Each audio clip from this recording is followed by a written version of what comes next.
Okay, முதலாம் மகேந்திரவர்மனில் miss ஆன ஒரு 2 பாயிண்ட் கண்டினியூஷன் நேத்தோடது. ஃபர்ஸ்ட்டு, மகேந்திரவர்மனோட மியூசிக்கல் இன்ட்ரெஸ்ட்டை பற்றி சொல்லக்கூடிய இன்ஸ்கிரிப்ஷன் எது அப்படின்னா குடுமியான்மலை இன்ஸ்கிரிப்ஷன். அதை நோட் பண்ணிக்கோங்க. குடுமியான்மலை மியூசிக் இன்ஸ்கிரிப்ஷன்னு சொல்லலாம். அதாவது மகேந்திரவர்மனுடைய இசை ஆர்வத்தை வெளிப்படுத்தக்கூடிய கல்வெட்டு எதுனா குடுமியான்மலை இசை கல்வெட்டு. குடுமியான்மலை இசை கல்வெட்டு. அடுத்து நம்ம ரொம்ப இம்பார்ட்டண்ட்டாக பார்க்குறது என்ன அப்படின்னா பரிவாதினின்னு சொல்லக்கூடிய வீணை, டைப் ஆஃப் வீணை. இந்த பரிவாதினின்னு சொல்லக்கூடிய வீணையை வாசிக்கிறதுல இவர் ஒரு மிக சிறந்தவர் அப்படின்னு சொல்கிறாங்க. பரிவாதினி கமெண்ட்டில் இருக்குது பாருங்கள். பரிவாதினின்னு சொல்லக்கூடிய வீணை வாசிக்கிறதுல மிகவும் சிறந்தவர்னு சொல்லலாம்.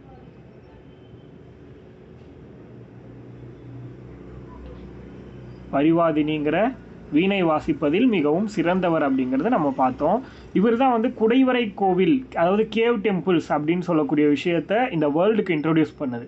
சரி, இவர் உருவாக்கின குடைவரை கோவில்கள், கேவ் டெம்பிள்ஸ் எங்கெல்லாம் இருக்குது அப்படிங்கிறத சொல்கிற நோட் பண்ணிக்கோங்க. நம்ம எல்லாருக்குமே தெரியும் இவர் ஃபஸ்ட்டு உருவாக்கின குடைவரை கோவில் எதுனா மண்டகப்பட்டு. ஃபஸ்ட்டு உருவாக்கின குடைவரை கோவில் வந்து பார்த்திங்கன்னா மண்டகப்பட்டு அப்படிங்கிறது இது எல்லாருக்குமே தெரியும். முதலில் உருவாக்கப்பட்ட குடைவரை கோவில்னா அது மண்டகப்பட்டு. ரெண்டாவது மாமண்டூர் பல்லவர்களுடைய குடைவரை கோவில் இருக்கிற இடம். அப்போ இந்த பகுதியில் பல்லவர்கள் தான் ஆட்சி பண்ணியிருப்பாங்க, அதையும் தெரிஞ்சுக்கோங்க. மண்டகப்பட்டு, மாமண்டூர், மகேந்திரவாடி அப்படின்னு ஒரு ஊர். மகேந்திரவாடி. அதுக்கு அடுத்து பார்த்தீங்கன்னா வல்லம். மகேந்திரவாடிக்கு அப்புறம் வல்லம்.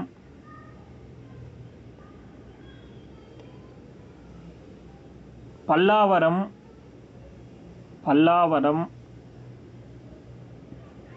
பல்லாவரம்ல தலவானூர் அப்படின்னு சொல்லக்கூடிய ஊர்.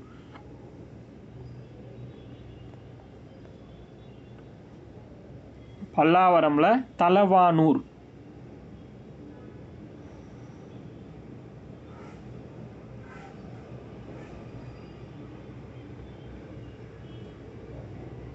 அதுக்கு அடுத்து பார்த்தீங்கன்னா திருச்சி.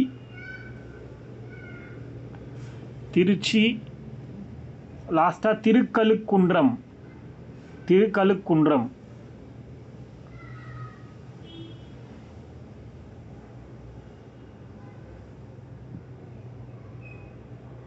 இந்த பிளேஸில் எல்லாம் இருந்திருக்கு அப்படின்னு சொல்கிறாங்க.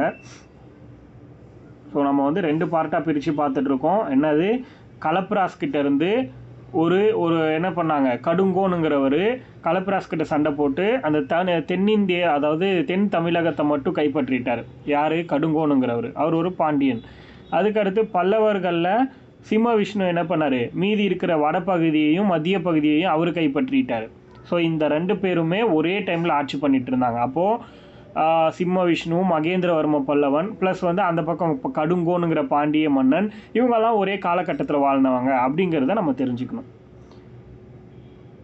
ஸோ மண்டகப்பட்டு, மாமண்டூர், மகேந்திரவாடி, வல்லம், பல்லாவரம், தலவானூர், திருச்சி, திருக்கழுக்குன்றம் இந்த இடங்கள்ல எல்லாம் குடைவரை கோவில் அப்படிங்கிறது இருக்குன்னு சொல்கிறாங்க. இவர் உருவாக்கின 2 சிட்டி என்ன அப்படின்னா மகேந்திர மங்கலம், மகேந்திரவாடி. இதெல்லாம் எழுதணும்னு அவசியம் இல்லை, அவர் பேர்லேயே இருக்குங்கிறதுனால தெரியும்னு வச்சுக்கோங்க. சரி, இவருடைய டைட்டில்ஸ்னு பார்த்துருப்போம்ல ஆல்ரெடி. அதில் நான் சொல்கிறதெல்லாம் இருக்கா இல்லை ஏதாவது விட்டு போச்சான்னு பாருங்கள். இன்கேஸ் விட்டு போச்சுன்னா அதை ஆட் பண்ணிக்கோங்க. ஃபஸ்ட்டு வந்து டைட்டில்ஸ் பட்டப்பெயர்களில் சித்திரகார புலி அப்படின்னு சொல்லலாம் இவரை. இது எழுதியிருப்பீங்க. சித்திரகால புலினா என்னது, ஓவியர்களுக்கு புலி மாதிரி இவர் அப்படிங்கிற மாதிரி சொல்கிறாங்க. அடுத்து விசித்திர சித்தன், இதுவும் எழுதியிருப்பீங்க. மத்த விலாசன் அந்த நாடகம் எழுதுனதுனால. சத்ரு மல்லன், இது எழுதியிருக்கீங்களா, சத்ரு மல்லன் அது எழுதலைன்னா எழுதிக்கோங்க. சூப்பர், அப்போ எழுதிக்கோங்க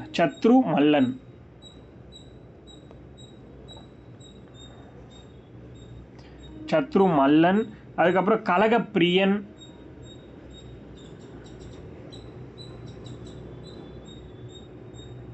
கலகப்பிரியன், சங்கீரண ஜதி தெரியலனா கமெண்ட்ல இருக்கு பார்த்துக்கோங்க. சங்கீரண ஜதி.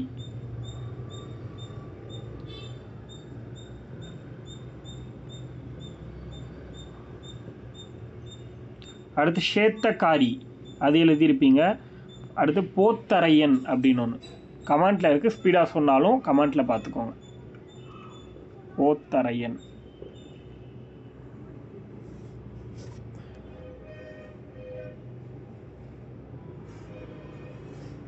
அவ்வளோதான். அதுக்கடுத்து நரசிம்மா 1. இதை முடிச்சிட்டிங்கன்னா நரசிம்மா 1ன்னு போட்டுக்கோங்க.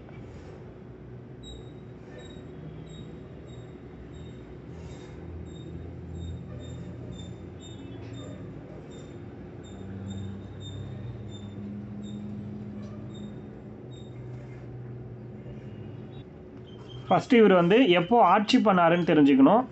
மகேந்திரவர்மனுக்கு அப்புறம் 630 ஏடி 630 ஏடி 668 வரைக்கும், கிபி 630 முதல் கிபி 668, கிபி 630 முதல் 668. இந்த இயர்லாம் தேவையில்லை. இவங்களோட பையன் இவங்களுக்கு அப்புறம் இவங்க ஆட்சிக்கு வந்தாங்க அது தெரிஞ்சாலே போதும். சும்மா ஜஸ்ட்டு நோட் பண்ணிக்கோங்க. ஒரு கம்பைன் நோட்ஸ் மாதிரி இருக்குல்ல, அதுக்காக. ஸோ இவர் வந்து மகேந்திரவர்மாவுடைய மகன். அவர் தான் முதலாம் நரசிம்மவர்மன். ரொம்ப ரொம்ப முக்கியமான பாயிண்ட் அடுத்தது. இந்த முதலாம் நரசிம்மவர்மனுடைய காலத்தில், நரசிம்மவர்மா 1 அப்படின்னு போட்டுக்கோங்க இங்கிலீஷில், இவரோட பீரியடில் தான் யுவான் சுவாங் அப்படின்னு சொல்லக்கூடிய சீன பயணி, ஓகேவா, சைனீஸ் ட்ராவலர் யுவான் சுவாங் அப்படிங்கிறவர் காஞ்சிபுரத்துக்கு வராரு. எந்த பல்லவ மன்னனுடைய காலகட்டத்தில் சைனீஸ் ட்ராவலர் யுவான் சுவாங் காஞ்சிபுரத்துக்கு வந்தார் அப்படின்னு கேட்டாங்கன்னா அது நரசிம்மவர்மா 1 அவரோட பீரியடில். ஸோ இவரது காலத்தில் தான் சீன பயணி யுவான் சுவாங் காஞ்சிபுரத்திற்கு வந்திருப்பார். அதாவது 640வது வருஷத்தில், கிபி 640.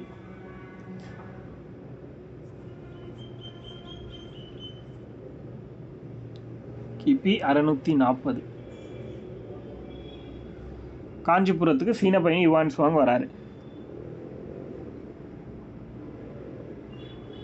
இவர் தான் என்ன பண்ணுறாரு அப்படின்னா மாமல்லபுரம் அப்படிங்கிற ஒரு நியூ சிட்டியை வந்து கிரியேட் பண்ணுறாரு. நியூ சிட்டி மாமல்லபுரம் அப்படிங்கிறத உருவாக்குனது இவர் தான். மாமல்லபுரத்தை உருவாக்கி அங்கே ஒற்றைக்கல் ரதம், குடைவரை கோவில், கேவ் டெம்பிள்ஸ், இது எல்லாத்தையும் இவர் தான் வந்து மண்டபம், இது எல்லாத்தையும் இவர் தான் உருவாக்குறாரு. மாமல்லபுரம்ங்கிற ஒரு சிட்டியை உருவாக்கி அது தேவையான விஷயங்கள் எல்லாத்தையும் பண்ணது நரசிம்மவர்மா 1 தான்.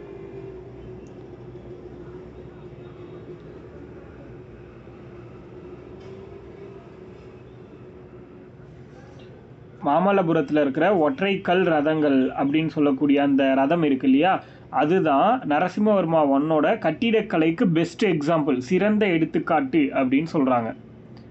அதுக்கடுத்து இவருக்கு அடுத்து நம்ம இவரை பற்றி டீட்டெயிலாக தெரிஞ்சுக்கணும் அப்படின்னா ஒரு விஷயம், இவரோட அப்பா இருக்கார்ல மகேந்திரவர்ம பல்லவன், இவரை 2ஆம் புலிகேசி, அதாவது புலிகேசி 2 அப்படிங்கிறவர் தோற்கடிச்சிருப்பார் ஒரு போரில்.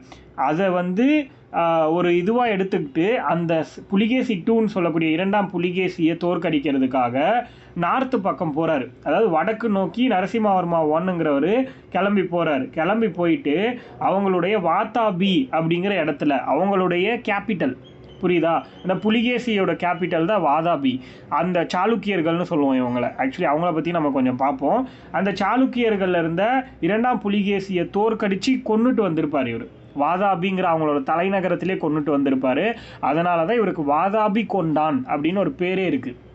வாதாபி கொண்டான் அப்படிங்கிற ஒரு பெயரே இவருக்கு வந்து கொடுத்துருக்காங்க. காரணம் என்னென்னா அவங்க அப்பாவை தோற்கடிக்கணுங்கிற வெறியோடு போயிட்டு அந்த இடத்துல ஜெயிச்சுட்டு வந்திருப்பார். அதனால தான் இவருக்கு வந்து வாதாபி கொண்டான் அப்படிங்கிற ஒரு பேர் வந்துச்சு. வாதாபி அப்படிங்கிற இடத்துல 2ஆம் புலிகேசி 2 அப்படிங்கிறவரை தோற்கடிச்சதுனால இவருக்கு வாதாபி கொண்டான்ங்கிற பேர் வந்துச்சு. 2ஆம் புலிகேசியோட தலைநகரம் தான் அந்த வாதாபி அப்படிங்கிறது.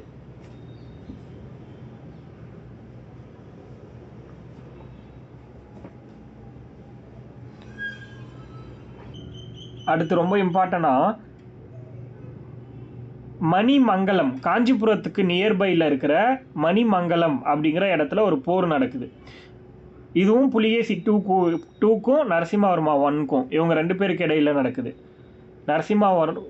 நரசிம்மவர்மா 1 வெர்சஸ் புலிகேசி 2 இவங்க 2 பேருக்கும் இடைப்பட்ட போர் மணிமங்கலம் அப்படிங்கிற இடத்துல நடக்குது. காஞ்சிபுரத்துக்கு அருகில் இருக்கக்கூடிய மணிமங்கலம். இந்த இதுலையும் வந்து வின் பண்ணிடுறாரு. இந்த போர்லையும் நரசிம்மவர்மா 1 முதலாம் நரசிம்மவர்மன் தான் வின் பண்ணுறாரு.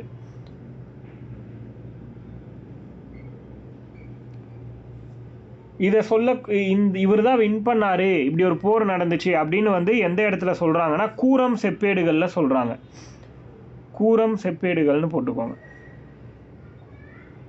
இன்ஸ்கிரிப்ஷனே போட்டுக்கோங்க கூரம்.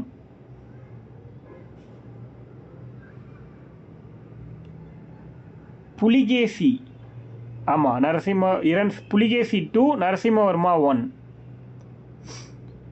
புலிகேசி டி போட்டிருக்கீங்க பாருங்கள். அடுத்தது இவர் முதலாம் நரசிம்மவர்மாவுடைய ஆட்சி காலத்தில் நடந்த மிக சிறந்த விஷயம் என்ன அப்படின்னா, சீனா கூட ட்ரேடிங் ரிலேஷன் அப்படிங்கிறது ஸ்டார்ட் ஆச்சு. இவரோட பீரியடில் தான் சீனா கூட வணிக உறவுங்கிறது ஏற்பட்டுச்சு. அதுதான் ரொம்ப இம்பார்ட்டண்ட்டான ஒரு விஷயமா சொல்கிறாங்க. இவரோட பீரியடில் தான் சீனா கூட என்னது ட்ரேட் ரிலேஷன் அப்படின்னு ஒன்று கிரியேட் ஆச்சு அப்படிங்கிறத சொல்கிறாங்க. அந்த பாயிண்ட்டை நோட் பண்ணிக்கோங்க, அது வரைக்கும் தெரிஞ்சதுனாலே போதுமானது.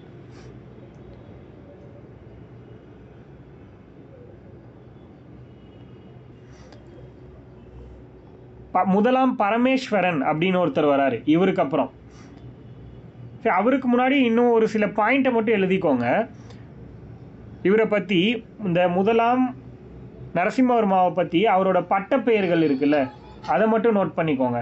அவருடைய பட்டப்பெயர்கள் அதுதான் ரொம்ப முக்கியம். ஃபஸ்ட்டே பார்த்துட்டோம், இவர் என்னது மாமல்லன் அப்படின்னு ஒரு பேர் இருக்குது, இது தெரியும் தானே. இவரோட டைட்டில் மாமல்லன், மற்போரில் சிறந்தவர் என்பதால் மாமல்லன் என்ற பட்டம் வந்து இவருக்கு கொடுத்துருக்காங்க அப்படின்னு கொடுத்துருப்பாங்க. மற்போரில் சிறந்தவன் அப்படிங்கிறதுனால இவருக்கு வந்து மாமல்லன் அப்படிங்கிற ஒரு பட்டம் கிடச்சிருக்கும். மாமல்லன். வாதாபி கொண்டான் ஆல்ரெடி உங்களுக்கு தெரியும். மாமல்லன்கிறது எழுதிக்கோங்க. அதுக்கடுத்து கமெண்ட்டில் போடுறேன், ஸ்ரீபரன். ஸ்ரீபரன்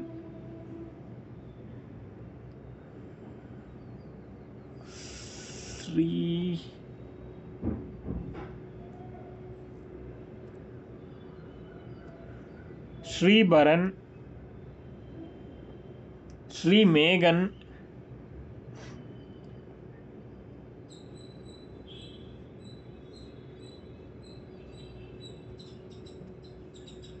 ஸ்ரீபரன், ஸ்ரீமேகன்,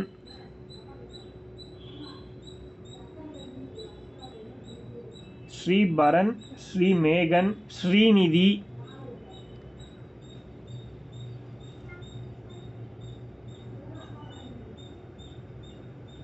ஸ்ரீபரன், ஸ்ரீமேகன், ஸ்ரீநிதி, வாத்திய வித்யாதரன். வாத்திய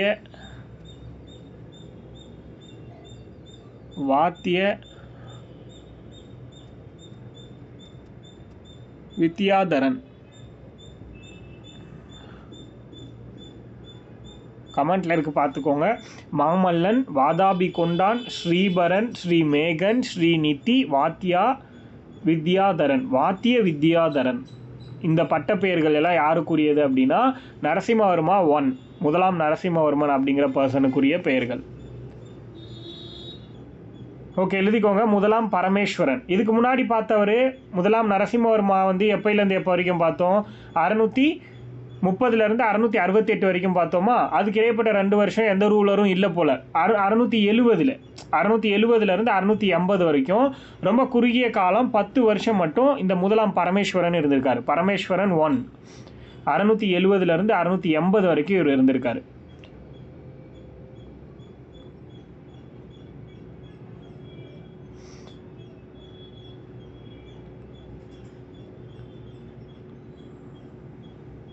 ஆக்சுவலி இவரை பற்றி பார்க்குற அளவுக்கு நம்ம பெரிய விஷயங்கள் எதுவும் கிடையாது. அவர் எப்படி புலிகேசி 2 கூட சண்டை போட்டார் சாளுக்கிய மன்னன் அப்படின்ற மாதிரி, இவரும் வந்து சாளுக்கிய மன்னன் விக்ரமாதித்தன் அப்படின்ற ஒருத்தர் கூட சண்டை போட்டிருப்பார். ஆனால் அவங்க கிட்ட தோற்று போயிடுவார். பரமேஸ்வரன் தோற்று போய் இறந்தும் போயிடுறாரு சீக்கிரமாக. அதனால நமக்கு வந்து இவரை பற்றி பார்க்குறதுக்கு பெரிய விஷயம் எதுவும் இல்லை. ஸோ அடுத்து நம்ம வந்து நெல்மண் போர் வேணால் குறிச்சிக்கோங்க. இதில் நெல்மண் அப்படிங்கிற இடத்துல பாண்டிய மன்னன் கிட்ட தோற்று போயிடுறாரு. நெல்மண் பகுதியில் பாண்டிய மன்னனிடம் தோற்றவர் அப்படின்னு ஒரு பாயிண்ட் மட்டும் எழுதிக்கோங்க போதும். நெல்மண்ங்கிற இடத்துல பாண்டிய மன்னன் கிட்ட தோற்று போனவர் தான் இவர். ஜஸ்ட் அந்தளவுக்கு தெரிஞ்சால் போதும், ரொம்ப டீப்பாக இவரை பற்றி நம்ம யோசிக்கணுன்ற அவசியம் கிடையாது. அதுக்கு அடுத்து வந்து நரசிம்மவர்மா 2 போட்டுக்கோங்க. இரண்டாம் நரசிம்மவர்மன் நரசிம்மவர்மா 2. நெல்மண் கமெண்ட்ல இருக்கு பாருங்க. நெல்மண்ங்கிற பகுதியில் பாண்டிய மன்னன் கிட்ட தோற்று போயிட்டார் பரமேஸ்வரன், முதலாம் பரமேஸ்வரனுங்கிறவர். பட் அந்த அளவுக்கு கூட அவரை பற்றி நம்ம தெரிஞ்சுக்கணும்னு அவசியம் கிடையாது. நீங்கள் டைரெக்டாக வந்து இவரை பற்றி பார்க்க ஆரம்பிச்சிருங்க. இரண்டாம் நரசிம்மவர்மா 2. இரண்டாம் நரசிம்மவர்மன் இவர் வந்து 691 728 வரைக்கும் ஆட்சி பண்ணியிருக்காரு. 691 728, 691 728 வரைக்கும் ஆட்சி பண்ணியிருக்காரு. கிட்டத்தட்ட ஒரு 30 வருஷம், நியரஸ்ட் 30 இயர்ஸ்.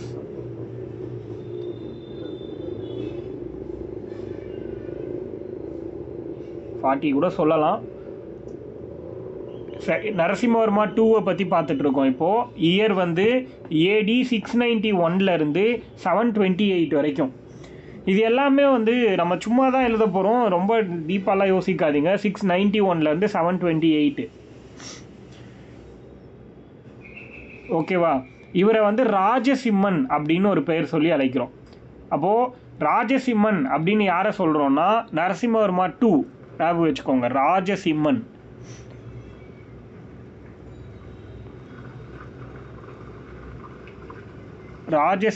அப்படின்னு யாரை சொல்கிறோன்னா நரசிம்மவர்மா 2.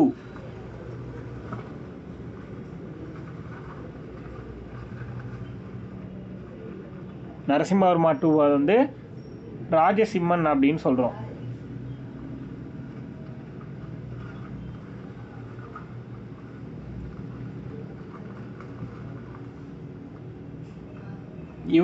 இவர் தான் வந்து பார்த்தோன்னா மாமல்லபுரத்தில் இந்த கடற்கரை கோயில் இருக்குல்ல, பீச் டெம்பிளா, அது எல்லாரும் பார்த்துருப்பீங்க. அந்த கோயில் மாமல்லபுரத்தில் இருக்கிற அந்த கடற்கரை கோவில் அதை கட்டினது. ஆக்சுவலி இந்த கோவில் வந்து நிறைய பேர், மகேந்திரவர்மனும் இருந்திருப்பார், முதலாம் நரசிம்மவர்மன், இரண்டாம் நரசிம்மவர்மன், இவங்க 3 பேரோட ஆட்சி காலத்துலையும் கட்டியிருப்பாங்க. பட் ஒவ்வொன்றும் யார் பண்ணாங்கன்றதை தனித்தனியாக சொல்கிறாங்க. அந்த மோனோலித்திக் ரதாஸ்ன்னு சொல்கிற ஒற்றைக்கல் ரதத்தை வந்து முதலாம் நரசிம்மவர்மா கட்டியிருப்பாருன்னும், ப்ளஸ் வந்து இவர் வந்து அந்த கடற்கரை கோயிலை கட்டியிருப்பாருன்னும், மகேந்திரவர்மன் வந்து அதில் குடைவரை கோவில்களை பண்ணியிருப்பாருன்னும், அந்த மாதிரி ஒவ்வொருத்தங்களுக்கும் ஒவ்வொரு விஷயத்தை நம்ம தனியாக அர்ப்பணிக்கிறோம். ஸோ மாமல்லபுரத்தில் இருக்கிற கடற்கரை கோவிலும் காஞ்சிபுரம் கைலாசநாதர் கோயிலும் இவர் தான் கட்டியிருப்பார். காஞ்சிபுரம் கைலாசநாதர்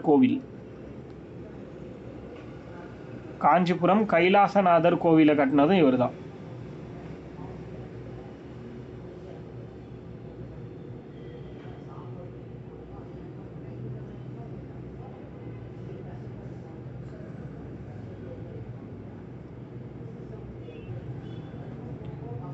அதே மாதிரி இவரோட பீரியடில் தான் தண்டின் அப்படின்னு ஒரு ஆசிரியர் இருந்தார், தெரியுமா? தண்டி அலங்காரம் அப்படிங்கிற நூல் எழுதினவர், ஒரு இலக்கண நூல் தண்டி அலங்காரம் அப்படிங்கிறது. அந்த நூலாசிரியர் இவரோட அவையில் தான் இருந்திருக்கார்.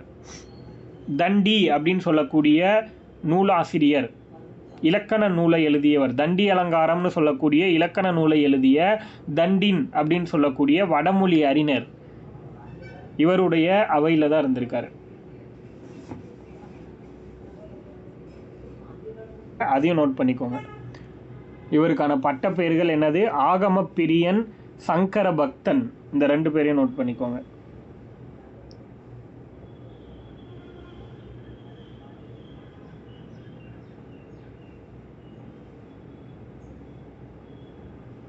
இந்த 2 பேரை மட்டும் நோட் பண்ணிக்கோங்க. இவரை பற்றின விஷயங்கள் அவ்வளோதான். ரொம்ப முக்கியமாக அப்படின்னு பார்த்தோன்னா கைலாசநாதர் டெம்பிள் கட்டினது யார் அப்படிங்கிற ஒரு கேள்வி.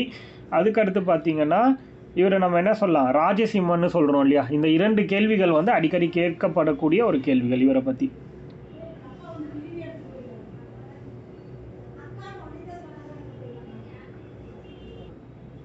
அடுத்து பரமேஸ்வரன் 2, 2ஆம் பரமேஸ்வரன், அவரை பற்றி பார்க்கலாம். அடுத்த ஆட்சிக்கு வந்தவர் அவர் தான்.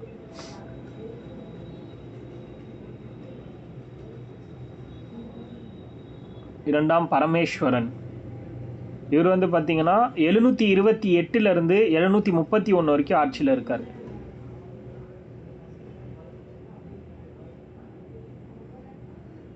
இவர் வந்து சில ஒரு போர் 2 போர் கூட புரியலை, அதுக்குள்ளேயே இவர் வந்து போர்லேயே செத்து போயிடுறாரு.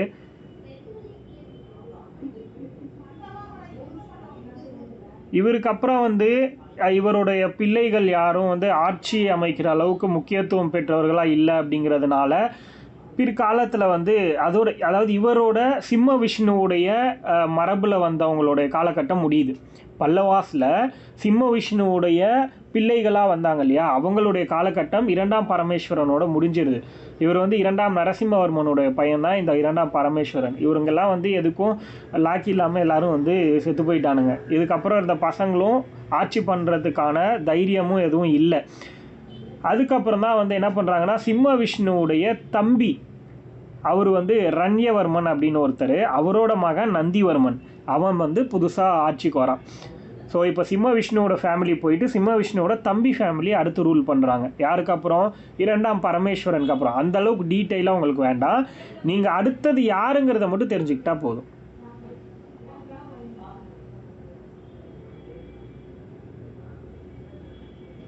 இப்போ கேட்குறீங்க.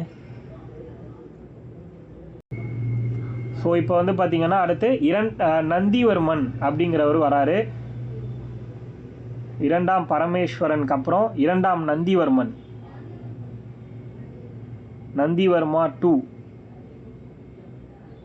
நந்திவர்மா 2 அவர் தான் வந்து 731 796 வரைக்கும் இருக்கார். நந்திவர்மா 2 731 796 வரைக்கும் இருக்கார். நந்திவர்மா 2.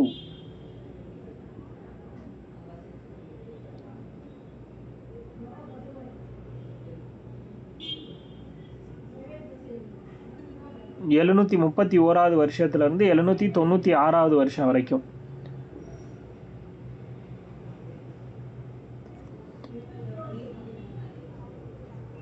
இவரை பற்றி நம்ம பார்க்கணும் அப்படின்னா இவர் ஒரு விஷ்ணு பக்தர். இது வரைக்கும் பார்த்தவங்கெல்லாம் சிவபக்தர்களாக இருந்திருப்பாங்க, இப்போ வந்து விஷ்ணு பக்தர்.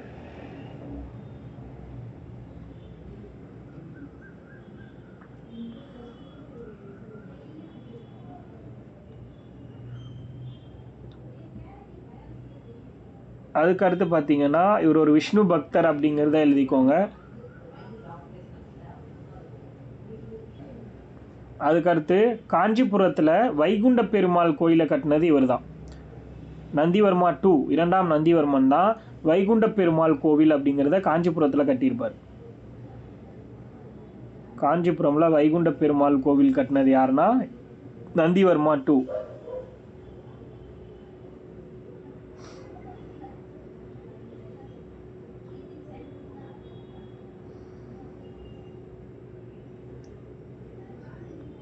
அதுக்கு அடுத்து வந்து பார்த்தீங்கன்னா இது வரைக்கும் எழுதிட்டிங்கன்னா அடுத்தது மூவ் பண்ணலாம்.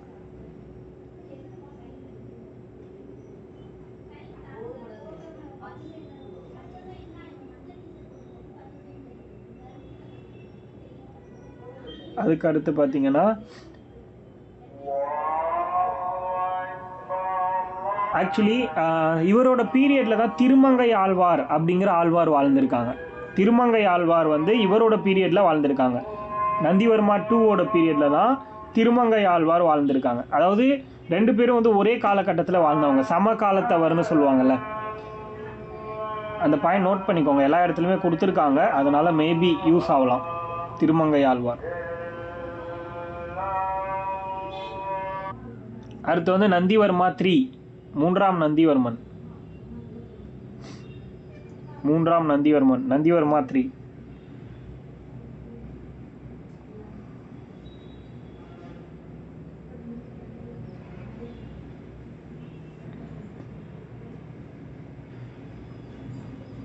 இவருக்கு மட்டும் சில பட்டப்பெயர்கள் இருக்குது. இவரை பற்றிலாம் பெருசாக இல்லை, பட்டப்பெயர்கள் மட்டும் எழுதிக்கோங்க. காவிரி நாடன், காவிரி நாடன், கழல் நந்தி,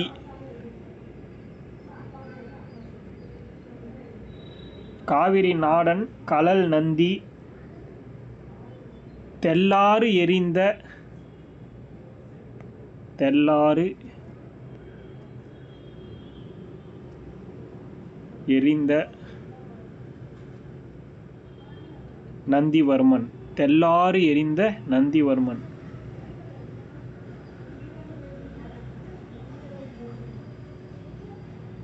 தெல்லாறு எரிந்த நந்திவர்மன்.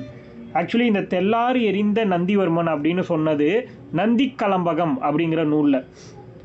ஏன்னா நந்தி கலம்பகம்ங்கிற நூல் வந்து எழுதினதே யாருன்னா இந்த மூன்றாம் நந்திவர்மன் தான்.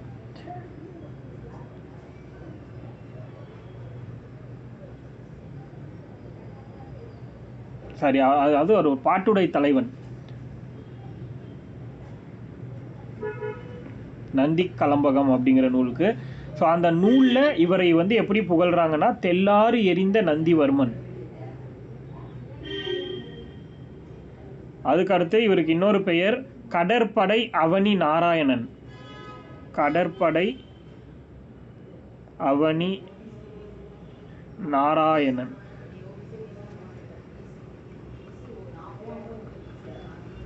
கடற்படை அவனி நாராயணன், கழல் நந்தி, தெல்லாறு எரிந்த நந்திவர்மன், கடற்படை அவனி நாராயணன். இதெல்லாம் வந்து மூன்றாம் நந்திவர்மனுடைய சிறப்பு பட்டப்பெயர்கள்.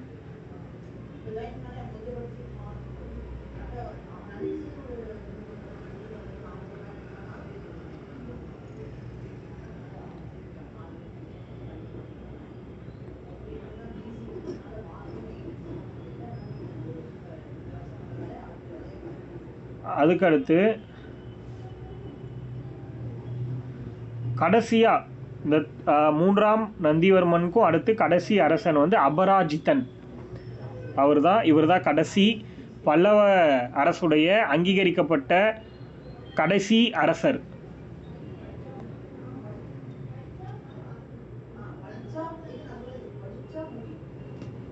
கடைசி பல்லவ மன்னன் வந்து அபராஜித்தன்.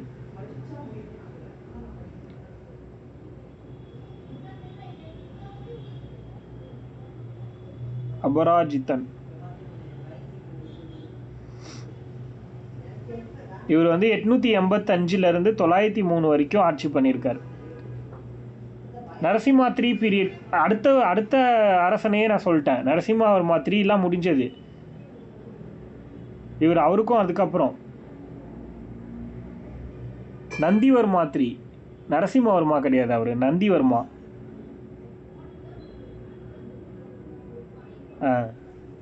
நந்திவர்மா 3க்கு அப்புறம் இருந்தவர் தான் இவர். இப்போ நான் சொன்னவர் 902 வரைக்கும் இருந்திருப்பார் கிட்டத்தட்ட.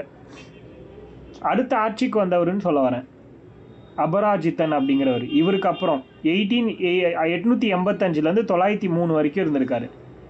885 ஆட்சிக்கு வந்து 903 வரைக்கும் இருந்திருக்காரு. புரியுதா? இந்த அபராஜித்தன் அப்படிங்கிற இவர் தான் கடைசி பல்லவ மன்னன். பல்லவர்களில் கடைசி பல்லவ மன்னன், அங்கீகரிக்கப்பட்ட கடைசி பல்லவ மன்னன், last ruler of Pallavas empire. Pallava எம்பையருடைய லாஸ்ட் ரூலர் அபராஜித்தன்.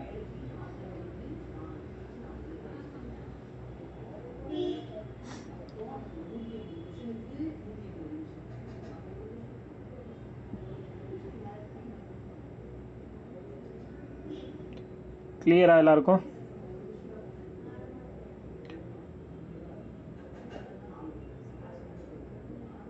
அபராஜித்தன் அப்படிங்கிறவரை சோழ மன்னன் தோற்கடிச்சிட்டார். ஆதித்த சோழன். இவரை தோற்கடிச்சது யாருன்னா ஆதித்த சோழன்.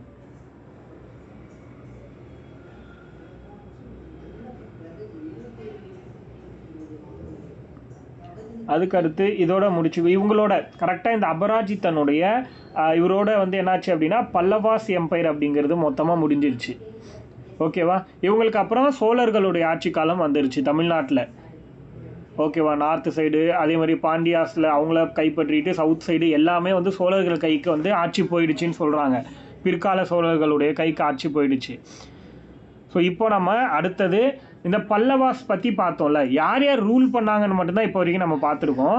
இவங்களோட அட்மினிஸ்ட்ரேஷன் எப்படி இருந்துச்சுன்னு இப்போ நம்ம பார்க்கலாம். ஓகேவா? அடுத்த டாபிக் பல்லவாஸுடைய அட்மினிஸ்ட்ரேஷன் போட்டுக்கோங்க. பல்லவர்களின் நிர்வாகம். பல்லவர்களின் நிர்வாகம்.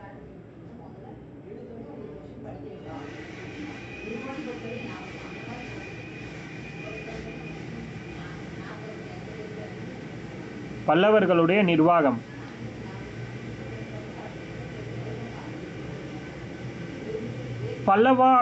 பல்லவாவுடைய நாடு, பல்லவ நாடு அப்படிங்கிறது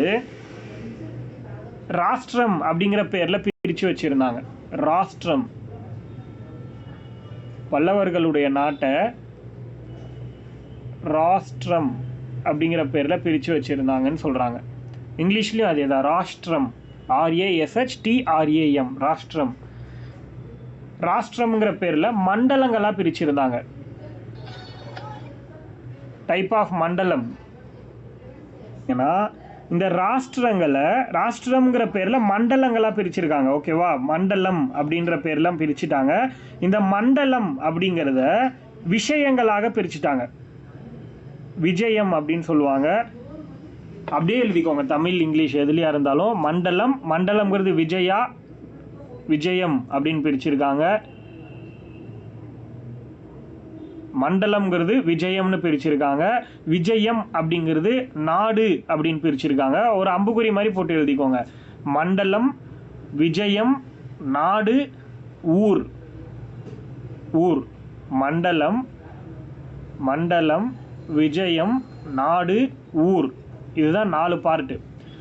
அதாவது மண்டலம் அப்படிங்கிறது அவங்களோட நாட்டை வந்து இப்போ ஒரு 3ஆவோ 4ஆவோ பிரிச்சிருப்பாங்கன்னு வச்சுக்கோங்களேன். இப்போ திருச்சி மண்டலம், சென்னை மண்டலம், கோவை மண்டலம் அப்படி சொல்கிறோம்ல, அந்த கான்செப்ட் மண்டலம். விஜயம் அப்படின்னா அதுக்குள்ளேயே வந்து ஒரு 4-5 டிஸ்ட்ரிக்ட் அப்படிங்கிற மாதிரி வச்சுக்கோங்க. விஜயம் அப்படின்னா நாடுனா அந்த டிஸ்ட்ரிக்ட்குள்ளே இருக்கிற தாலுக்கு அந்த மாதிரி ஞாபகம் வச்சுக்கோங்க நாடுங்கிறது. அதுக்கடுத்து வந்து பார்த்தீங்கன்னா ஊருங்கிறது சின்ன சின்ன வில்லேஜஸ். அந்த கான்செப்ட் தான் இந்த 4. மண்டலம், விஜயம், நாடு, ஊர், இப்படி 4ஆக பிரிப்பாங்க. அதே மாதிரி அட்மினிஸ்ட்ரேஷனுடைய ஃபண்டமெண்டல் யூனிட், அடிப்படையான அலகு, நிர்வாகத்தின் அடிப்படை அலகு வந்து கிராமம் அப்படின்னு சொல்கிறாங்க. வில்லேஜ். அடிப்படை அலகு வந்து கிராமம். புரியுதா? நிர்வாகத்துடைய இவங்களுடைய பல்லவர்களோட நிர்வாகத்தில் அடிப்படை அலகு என்ன அப்படின்னா கிராமம். நிர்வாக அலகு அப்படிங்கிறது கிராமம்.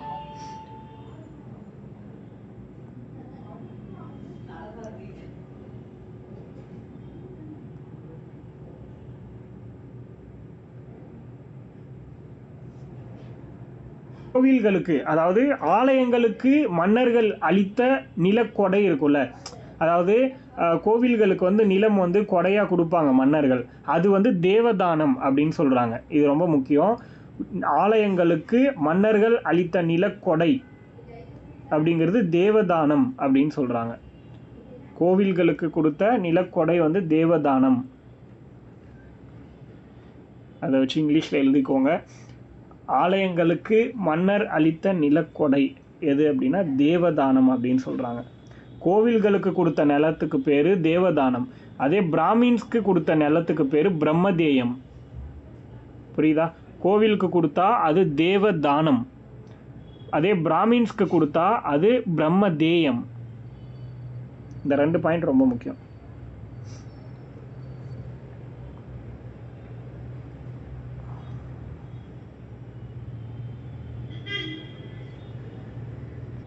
அடுத்தது தட்சிண சித்திரம் அப்படின்னு ஒரு புக்கு. தட்சிண சித்திரம் அப்படின்னு ஒரு புக்கு.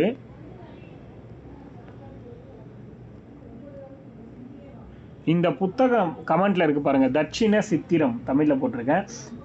இந்த புத்தகம் வந்து முதலாம் மகேந்திரவர்மன் காலத்தில் எழுதப்பட்டுச்சு. மகேந்திரவர்மா 1 அவர் பீரியடில் ரைட் பண்ணது, அவர் எழுதுனது தான் சொல்ல போனால். இது எதுக்காகனா ஓவியக்கலை இருக்கு இல்லையா, அது சம்பந்தமான ஒரு புத்தகம். ஓவியக்கலை சம்பந்தமான புத்தகம் தான் இந்த தட்சிண சித்திரம்.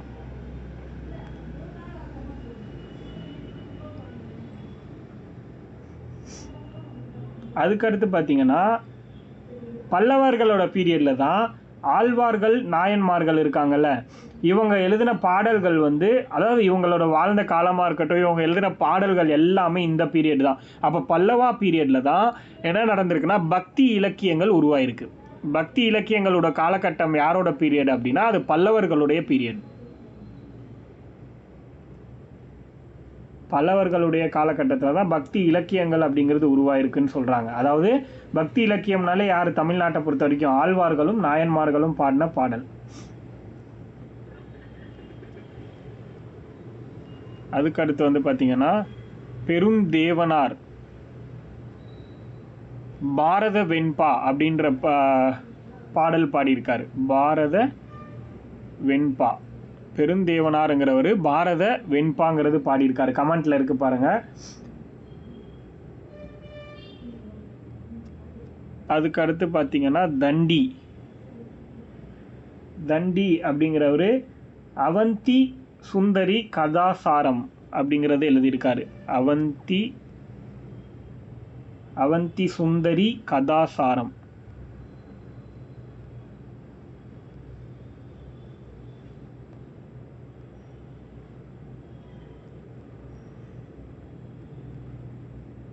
கமெண்ட்ல இருக்கு, தெரிலனா பார்த்துக்கோங்க. அதுக்கடுத்து பாரவிங்கிறவர் கீதார்ஜுனியம் அப்படிங்கிறது எழுதியிருக்காரு. பாரவிங்கிறவர் கீதார்ஜுனியம். இந்த புத்தகங்கள் மட்டும் எழுதிக்கோங்க, அவ்வளோதான்.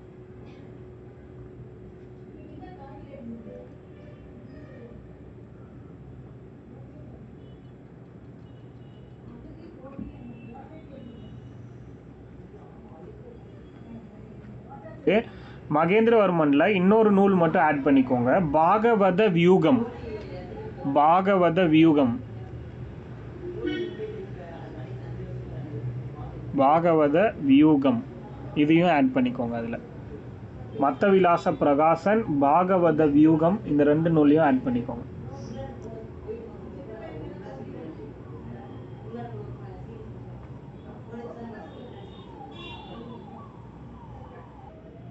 பிற்கால சோழர்கள் இப்போ நம்ம வந்து ஆரம்பிக்க போகிறோம்.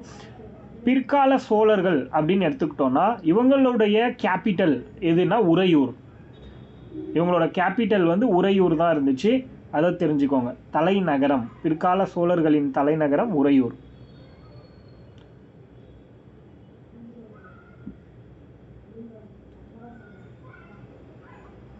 சங்கமேஜில் தான் இவங்க நிறைய பிளேஸை வந்து ஆட்சி பண்ணாங்க. ஆனால் பிற்காலத்தில் இவங்களால் அதிக பிளேஸை ஆட்சி பண்ண முடியலை அப்படிங்கிறது தான் முக்கியமான கருத்து. உறையூருங்கிறது திருச்சி, இன்னைக்கு இருக்கிற திருச்சியை தான் வந்து உறையூர்னு சொல்கிறோம். கோலி மாநகர் அப்படின்னு கூட சொல்லுவோம். ஸோ இந்த ஆட்சி அப்படிங்கிறது எப்படி உருவாச்சு அப்படின்னா விஜயாலய சோழன், அதாவது ஆதித்த சோழன் ஒருத்தரை படித்தோம்ல, அவரோட அப்பா தான் விஜயாலய சோழன். ஆதித்த சோழன்னா வந்து பல்லவாஸ் கிட்ட சண்டை போட்டு அவங்கள மொத்தமாக அவங்களோட ரூலர்ஸை வந்து எல்லாரையும் இது பண்ணியிருப்பார், கொண்டுட்டு மொத்த ஆட்சியும் சோழர்கள் கைக்கு கொண்டு வந்திருப்பார். ஆனால் விஜயாலய சோழனுங்கிறவர் இதுக்கு முன்னாடியே ஆட்சியை தொடங்கியிருப்பார், சோழர்களோட ஆட்சியை உறையூரில் வந்து தொடங்கியிருப்பார். ஓகேவா? அப்போது பிற்கால சோழ அரசை உருவாக்குனது யார் அப்படின்னு கேட்டாங்கன்னா விஜயாலய சோழன். லேட்டர் சோலாஸ் எம்பையர் வந்து ஹூ கிரியேட்டட் அப்படின்னா விஜயாலய சோழன்.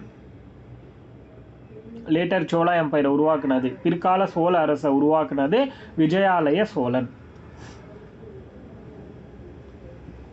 850 வந்து உருவாக்கியிருப்பார். 850வது வருஷத்தில் உருவாக்கியிருப்பார். 890 903 வரைக்குமே பல்லவாஸ் இருந்திருப்பாங்க. பட் ஆனால் தஞ்சாவூரை 850வது வருஷத்தில் விஜயாலய சோழன் வந்து சோழர்கள் தான் மாற்றிட்டார். அப்போது சோழ அரசை வந்து உருவாக்குனது யாருன்னா விஜயாலய சோழன்.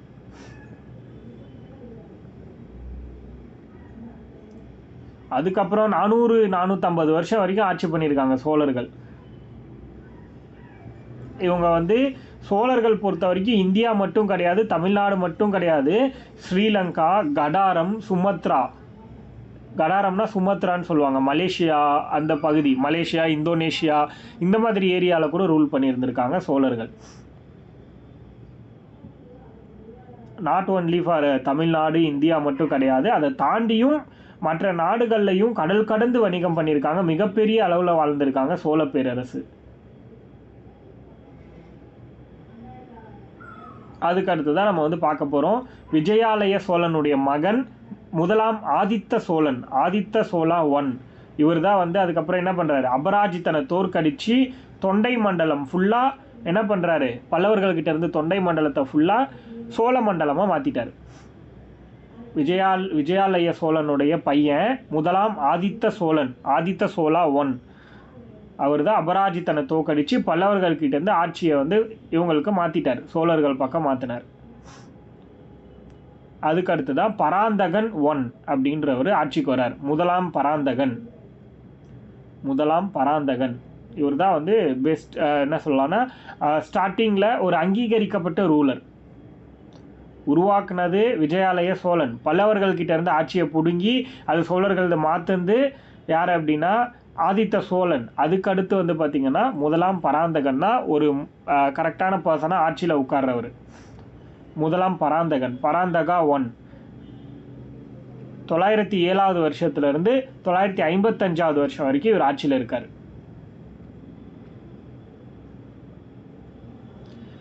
இவர் யாருன்னா ஆதித்த சோழனோட பையன் தான் முதலாம் பராந்தகன்.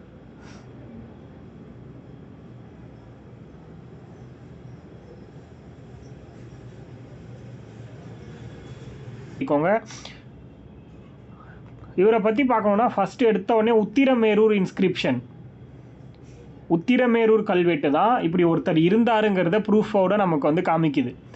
உத்திரமேரூர் கல்வெட்டு இவரை பற்றி முழுக்க தகவல் கொடுக்கறது அதுதான். அப்போ உத்திரமேரூர் கல்வெட்டுங்கிறது யாருடையதுன்னு கேட்டாங்கன்னா பராந்தகா 1, முதலாம் பராந்தகனுடையது தான் உத்திரமேரூர் இன்ஸ்கிரிப்ஷன்.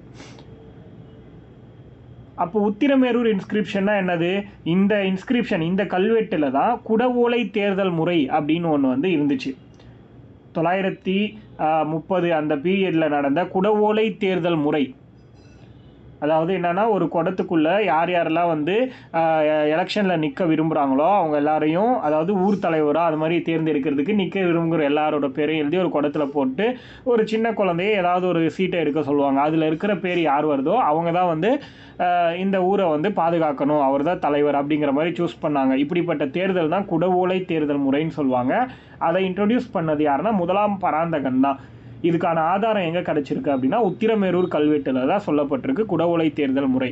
அப்போ குடவோலை தேர்தல் முறை வந்து நம்ம வந்து அதுக்குள்ளே வந்து ஒரு தலைவராக நிற்கணும் அப்படின்னா ஒரு குடும்பத்தில் ஒருத்தர் தான் நிற்கணுன்றது ஒரு எலிஜிபிலிட்டி இருக்குது. 35 வயசு நிரம்பி இருக்கணும்னு இருக்குது, சொந்த வீடு இருக்கணும், இந்த மாதிரி சில எலிஜிபிலிட்டிலாம் இருந்துச்சு. ஒரு மாடு இருக்கணும், இந்த மாதிரிலாம் இருந்துச்சுன்னா தான் அவங்களால வந்து அந்த தேர்தலில் நிற்க முடியும் அப்படிங்கிற மாதிரிலாம் இருக்கும். அதுதான் உத்திரமேரூர் கல்வெட்டில் சொல்லப்பட்ட குடவோலை தேர்தல் முறை. அதை மட்டும் தெரிஞ்சுக்கோங்க. குடவோலை தேர்தல் முறை அப்படிங்கிறது எதில் இருக்குது அப்படின்னா உத்திரமேரூர் கல்வெட்டில் இருந்த ஒரு குறிப்பு.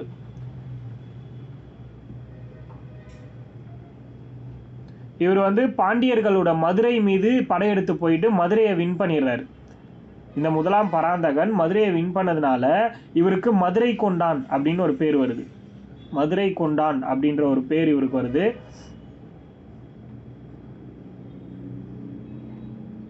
மதுரை கொண்டான், மதுரையும் ஈழமும் கொண்டான். ஏன்னா இவர் வந்து ஸ்ரீலங்கா வரைக்கும் போயிருப்பார், அதனால மதுரையும் ஈழமும் கொண்டான் அப்படின்னும் சொல்லலாம். மதுரை கொண்டான், மதுரையும் ஈழமும் கொண்டான் அப்படின்னும் சொல்லலாம். ஏதாவது ஒன்று மதுரை கொண்டான் மட்டும் கூட எழுதிக்கோங்க போதும்.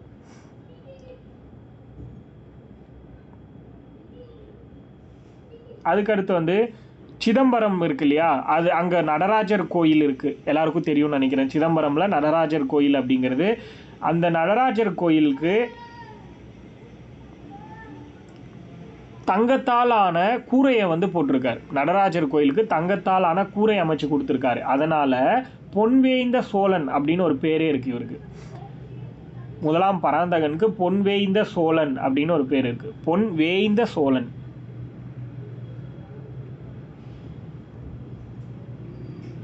பொன்வேய்ந்த சோழன் அப்படிங்கிற பேர் இருக்குது. எதுக்காக இந்த பேர் வந்துச்சு? சிதம்பரமில் இருக்கிற நடராஜர் கோயிலுக்கு பொன்னாலான கூரையை கொடுத்ததுனால, அதை உருவாக்கி கொடுத்ததுனால பொன்வேய்ந்த சோழன்கிற பேர் வந்துச்சு.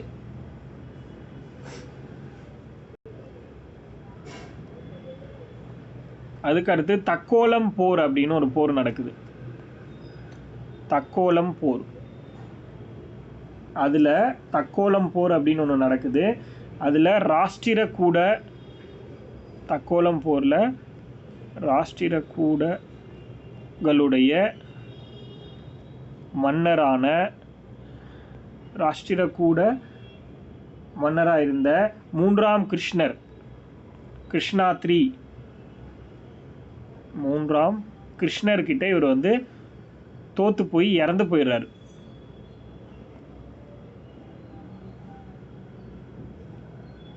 கமெண்ட்டில் இருக்குது பார்த்துக்கோங்க. தீபிகா உள்ளே வந்துட்டிங்களா? ஓகே, கமெண்ட்டில் இருக்குது பாருங்கள். நீங்கள் வெளியே போனது வந்து நான் கமெண்ட்டில் தான் போட்டிருக்கேன். அதாவது இவர் வந்து தக்கோலம்ங்கிற ஒரு போரில், இந்த முதலாம் பராந்தகன் தக்கோலம்ங்கிற போர் ஒன்று நடக்குது. அந்த போரில் ராஷ்டிரகூட மன்னர், இது ஒரு சாம்ராஜ்யம். இப்போ எப்படி நம்ம வந்து சோழர்கள்னு பார்க்குறோமோ அது மாதிரி கொஞ்சம் நார்த்தில் இருந்த சாம்ராஜ்யம் தான் ராஷ்டிரகூடர்கள் அப்படின்னு சொல்கிறது. இவங்க வந்து தக்கோலம் அப்படிங்கிற போரில் ஜெயிச்சிடுறாங்க. அதில் வந்து 3ஆம் கிருஷ்ணருங்கிறவர் இவர் கூட சண்டை போடுறாரு, முதலாம் பராந்தகன் கூட சண்டை போடுறாரு. அப்படி சண்டை போட்டு அவர் என்ன ஆயிடுறாரு அப்படின்னா தோற்று செத்தும் போயிடுறாரு. முதலாம் பராந்தகன் செத்து போயிடுறாரு. யாருக்கிட்ட சண்டை போட்டு செத்துடுறாரு அப்படின்னா 3ஆம் கிருஷ்ணன் 955.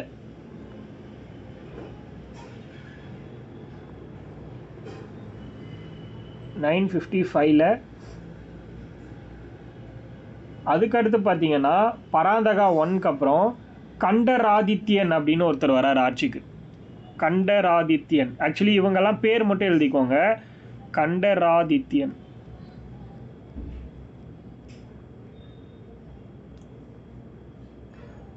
இவருக்கு அப்புறம் ஆட்சிக்கு வந்தவர் முதலாம் பராந்தகனுக்கு அப்புறம் கண்டராதித்யன் அப்படின்னு ஒருத்தர். அவருக்கு அப்புறம் வந்து அரிஞ்சியன் அப்படின்னு ஒருத்தர்.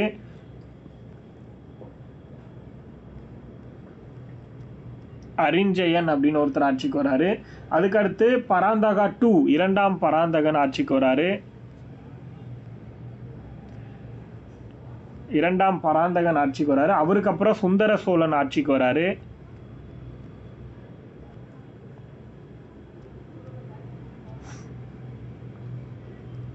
அவருக்கு அப்புறம் ஆதித்தன் அப்படிங்கிற ஒரு ஆட்சிக்கு வராரு. இதெல்லாம் பேர் மட்டும் எழுதிக்கோங்க, கமெண்ட்டில் போடுறேன். ஆதித்தன். அதுக்கடுத்து உத்தம சோழன். இவங்களை பற்றிலாம் நமக்கு டீட்டெயிலான விஷயம் தேவையில்லை. இவ்வளோ பேர் ஆட்சிக்கு வராங்க. அடுத்து முதலாம் பராந்தகனுக்கு அப்புறம் கண்டராதித்யன், அரிஞ்சயன், 2ஆம் பராந்தகன், சுந்தர சோழன், ஆதித்தன், உத்தம சோழன், இத்தனை பேர் ஆட்சிக்கு வராங்க. இவங்க எல்லாரும் போனதுக்கப்புறம் ராஜராஜ சோழன் அப்படின்ற ஒருத்தரை நம்ம பார்க்குறோம். ராஜராஜ சோழன். இவங்க எல்லாரையும் எழுதி முடிச்சுட்டு தம்ஸ் அப் போட்டிங்கன்னா ராஜராஜ சோழன் ஸ்டார்ட் பண்ணிக்கலாம். இதுக்கு நோட் பண்ணிக்கோங்க. விஜயாலய சோழன் இருக்காருல்ல, அவர்கிட்ட இப்போ ஒரு ஐஃபோனோ இல்லை ஒரு ப்ராக்கெட்டோ போட்டு விஜயாலய சோழன் வந்து தஞ்சை கொண்டான் அப்படின்னு ஒரு பேர் இருக்குது, அதை எழுதிக்கோங்க. விஜயாலய சோழனுக்கு தஞ்சை கொண்டான்னு ஒரு பேர் இருக்குது.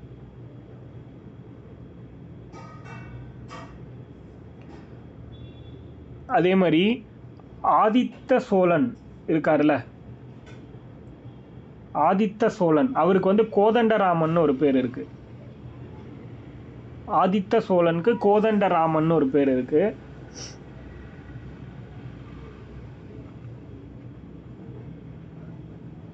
அதை மட்டும் நோட் பண்ணிக்கோங்க. ராஜராஜா 1 எழுதிக்கோங்க. ராஜராஜ சோழா, ராஜராஜ சோழன் 1. முதலாம் ராஜராஜ சோழன், முதலாம் ராஜராஜ சோழன், முதலாம் ராஜராஜ சோழன். அடுத்தது ராஜராஜ சோழன் 1.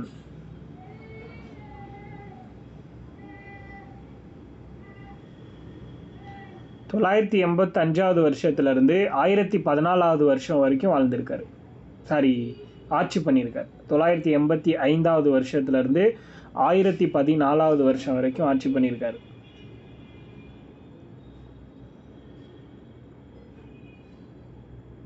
தொள்ளாயிரத்தி 1014 வரைக்கும். ஆக்சுவலி இவரோட ஒரிஜினல் நேம், இயற்பெயர், இவருடைய இயற்பெயர் என்ன, அருண்மொழிவர்மன். அருண்மொழிவர்மன் தான் இவரோட ஒரிஜினல் நேமா.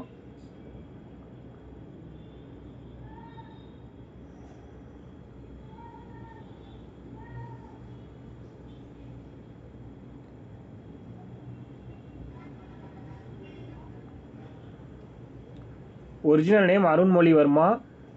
அதுக்கடுத்து வந்து பார்த்தீங்கன்னா காந்தலூர் சாலை போர் இவரோட பீரியடில் தான் நடந்துச்சு. காந்தலூர் சாலை போர், அந்த போரில் சேரர்களை வெற்றி பெற்றதுனால இவருக்கு கேரளநாதர் அப்படிங்கிற ஒரு பட்டம் கிடச்சிருக்கு. கேரளநாதருங்கிற பட்டம். அதை வந்து இங்கிலீஷில் சொல்கிறேன். He defeated Cheras in Kanthalloor சாலை வார். He defeated Cheras in Kanthalloor சாலை வார். So he called as Keralanada. He defeated Cheras in Kanthalloor சாலை வார். So he called as Keralanada. அதாவது காந்தலூர் சாலை போரில் சேரர்களை வென்று கேரளநாதர் என்ற பட்டம் பெற்றார்.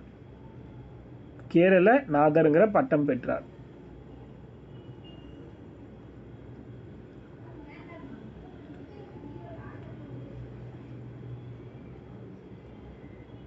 அதுக்கடுத்து வந்து பார்த்தீங்கன்னா தஞ்சை பெரிய கோயிலை கட்டியிருப்பார். தஞ்சை பிரகதீஸ்வரர் கோவில் 1010வது வருஷம்.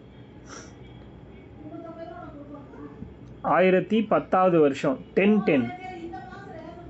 1010வது வருஷத்தில் தஞ்சை பிரகதீஸ்வரர் கோயிலை கட்டியிருப்பார்.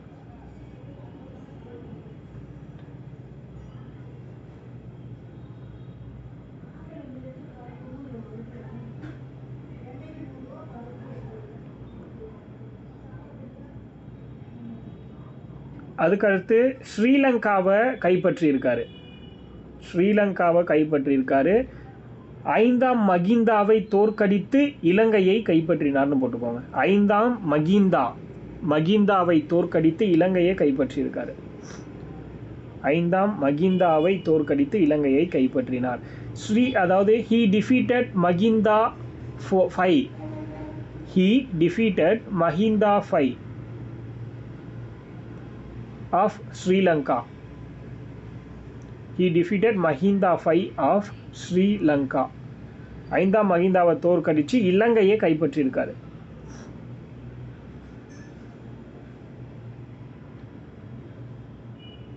கைப்பற்றிட்டு ஸ்ரீலங்காவை அவரோட ஆட்சி கீழே கொண்டு வந்துட்டார். கேப்சர்டு ஸ்ரீலங்கா.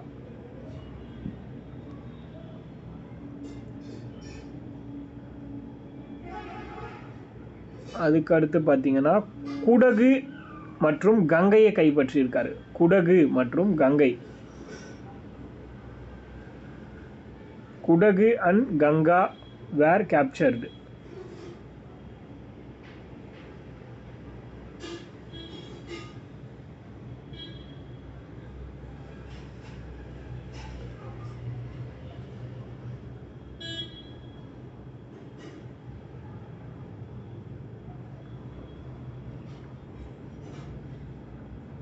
மால்தீவ்ஸை வின் பண்ணியிருக்காரு.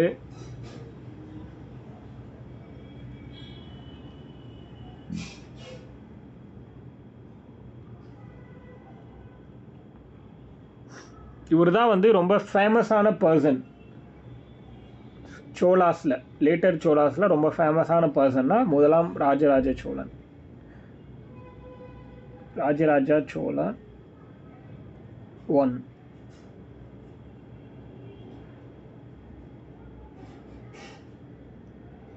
இவருக்கு என்னெல்லாம் டைட்டில்ஸ், பட்டப்பெயர்கள் இருக்குது அப்படின்னா அதை நோட் பண்ணிக்கோங்க. இவருக்கு இருக்கிற டைட்டில்ஸ்னு சொல்லக்கூடிய பட்டப்பெயர்கள்: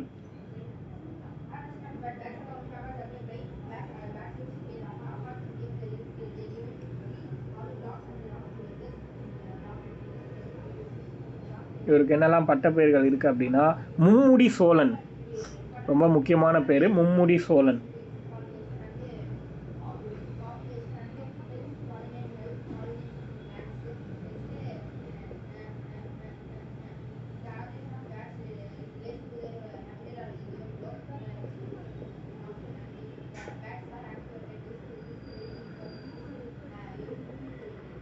மும்முடிச்சோழன், ஜெயங்கொண்டான்.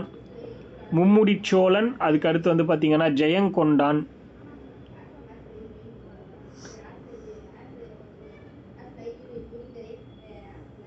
மும்முடிச்சோழன், ஜெயங்கொண்டான். அதுக்கடுத்து சிவபாத சேகரன் அப்படின்னு ஒரு பேர்.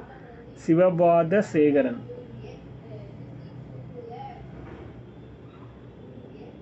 சிவபாத சேகரன். அடுத்து வந்து பண்டித சோழன். பண்டித சோழன்.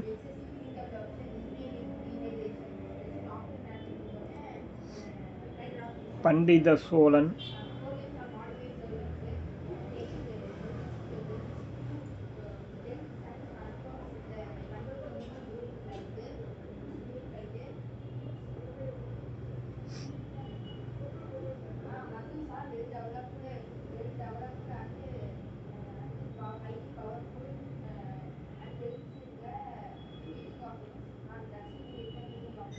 பண்டித குலசினி அப்படின்னு ஒரு பேர் இருக்கு. பண்டித குலசினி.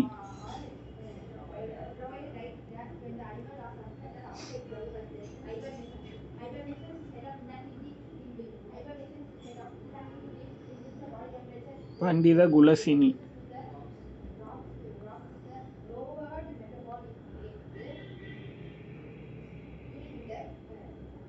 இவரோட பீரியட்ல தான் தேவாரம் அப்படின்னு சொல்லக்கூடிய நூல் வந்து தொகுத்துருக்காங்க. தேவாரம் அப்படின்னு ஒன்று இவரோட பீரியட்ல உருவாச்சுன்னு எழுதிக்கோங்க. தே கூட்டல் ஆரம், தே கூட்டல் வாரம்லாம் பிரிப்போம் இல்லையா, தேவாரம் அந்த நூல்.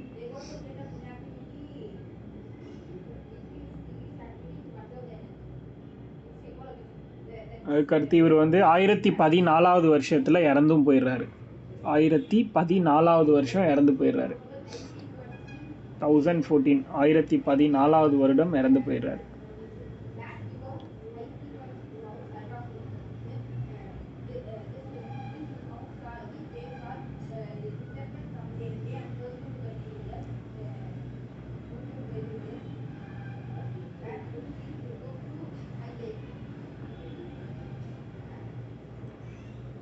நாகப்பட்டினத்தில் புத்த மடாலயம் கட்டுறதுக்கு அனுமதி கொடுத்துருக்காரு. நாகப்பட்டினத்தில் புத்த மடாலயம் கட்டுறதுக்கு அனுமதி கொடுத்துருக்காரு.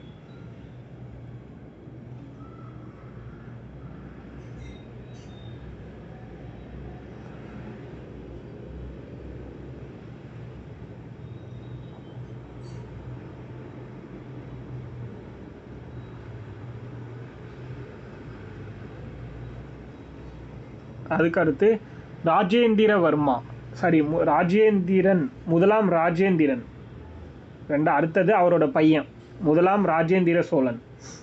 ராஜேந்திர சோழா 1.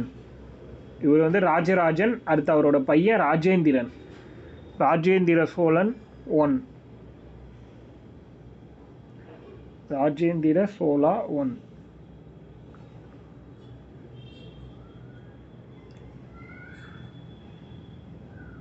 ஆயிரத்தி 14 1044 வரைக்கும் ஆட்சி பண்ணியிருக்காரு ராஜேந்திர சோழா. முதலாம் ராஜேந்திர சோழன் 1014 1044 வரைக்கும் ஆட்சி பண்ணியிருக்காரு.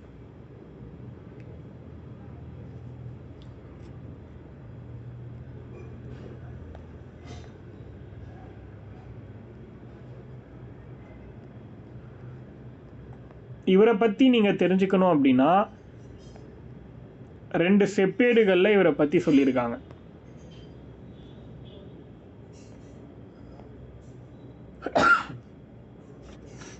ஒன்று கமெண்ட்ல இருக்கு பாருங்க, திருவாலங்காடு செப்பேடுகள் மற்றும் கரந்தை செப்பேடுகள். இந்த 2 செப்பேடுகளில் தான் முதலாம் ராஜேந்திர சோழன் பற்றின விஷயங்கள் வந்து இருக்குன்னு சொல்கிறாங்க.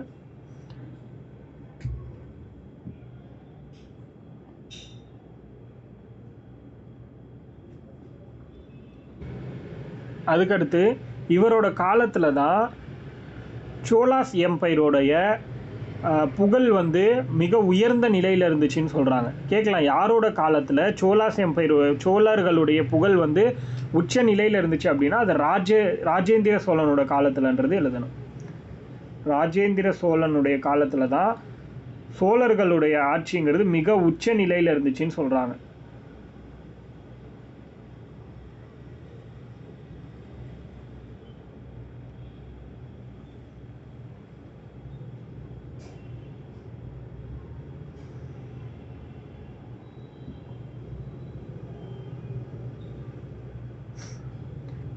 அதே மாதிரி இலங்கை ஃபுல்லாக கைப்பற்றிட்டார் இவர். ஸ்ரீலங்கா மொத்தத்தையும் வின் பண்ணியிருக்காரு.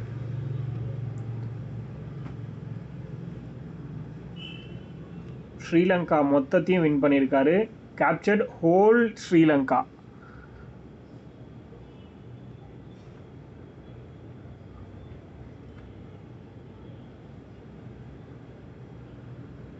அதே மாதிரி கங்கையை கடந்து போயிட்டு, கங்கை அதாவது தமிழ்நாடு எங்கே இருக்குது, கங்கா எங்கே இருக்குது, கங்கா வந்து நார்த் இந்தியாவில் டாப்பில் இருக்குது. அப்போது கங்கை நதியையே கடந்து அங்கே ரூல் பண்ணிட்டு இருந்த மகிபாலன் அப்படின்னு சொல்லக்கூடிய பாலர் வம்சத்தை சேர்ந்த ஒருத்தரை, மகிபாலன் சொல்லக்கூடிய ரூலரையே என்ன பண்ணியிருக்காருன்னா வின் பண்ணி கொன்னுட்டு வந்திருக்காரு. அதனால் இவரை வந்து கங்கை கொண்டான் அப்படின்னு சொல்லுவாங்க. கங்கை கொண்டான் அப்படிங்கிற பேர் எதுக்கு வந்துச்சுன்னா, கங்கை நதியை கடந்து சென்று கங்கை ரிவரை வந்து கடந்து போய் மகிபாலனை வெற்றி பெற்றதுனால கங்கை கொண்டான் அப்படிங்கிற பேர் வந்துச்சு.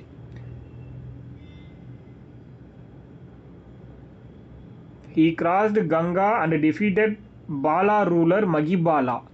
He crossed Ganga and defeated Bala ruler Mahibala. So he called as Gangai Kondan.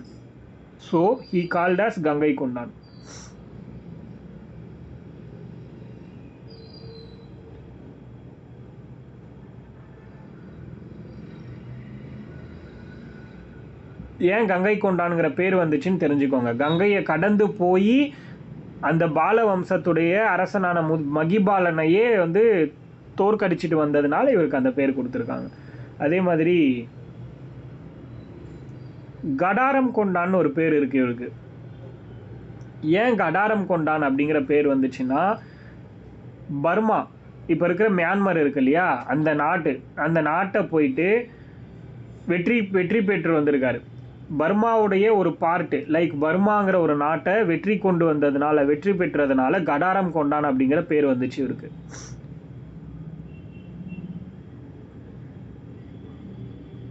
Kadaram கொண்டான் எதுக்கு வந்துச்சு அப்படின்னா, பர்மாவை வந்து வின் பண்ணதுனால கடாரம் கொண்டான் அப்படிங்கிற பேர் வந்துச்சு.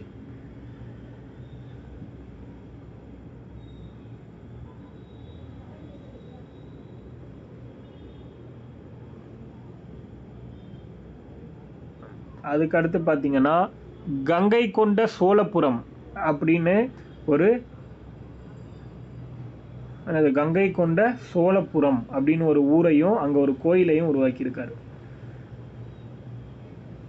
கங்கை கொண்ட சோழபுரம் எதுக்கு உருவாக்குனாரு தெரியுமா? கங்கையை தாண்டி போய் மகிபாலன்கிற ஒரு ரூலரை வந்து வின் பண்ணார் இல்லையா, அதை நினைவாக அதை போற்றக்கூடிய வகையில் கட்டினது தான் கங்கை கொண்ட சோழபுரம். அரியலூரா அங்கே கட்டியிருப்பார் கங்கை கொண்ட சோழபுரம் அப்படிங்கிற சிட்டியை.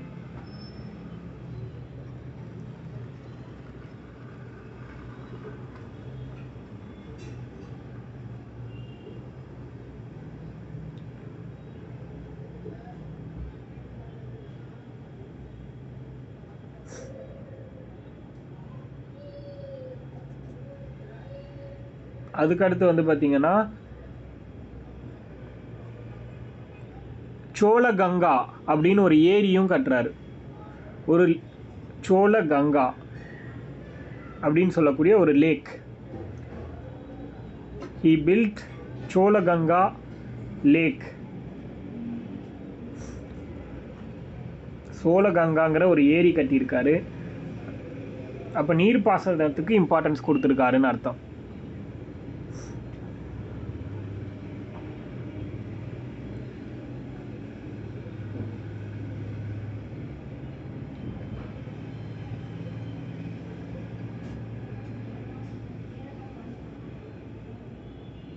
அதுக்கடுத்து பார்த்தீங்கன்னா, இவருக்கான டைட்டில்ஸ், சிறப்பு பெயர்கள் என்னென்ன இருக்குன்னு நோட் பண்ணிக்கோங்க. ஆல்ரெடி நம்ம பார்த்துட்டோம், கடாரம் கொண்டான், அடுத்து வந்து கங்கை கொண்டான், இந்த நேம்லாம் நம்ம ஆல்ரெடி பார்த்துட்டோம். இது இல்லாமல் வேறு என்ன சிறப்பு பெயர் இருக்குது இவருக்கு டைட்டில் அப்படின்னா, பண்டித சோழன்,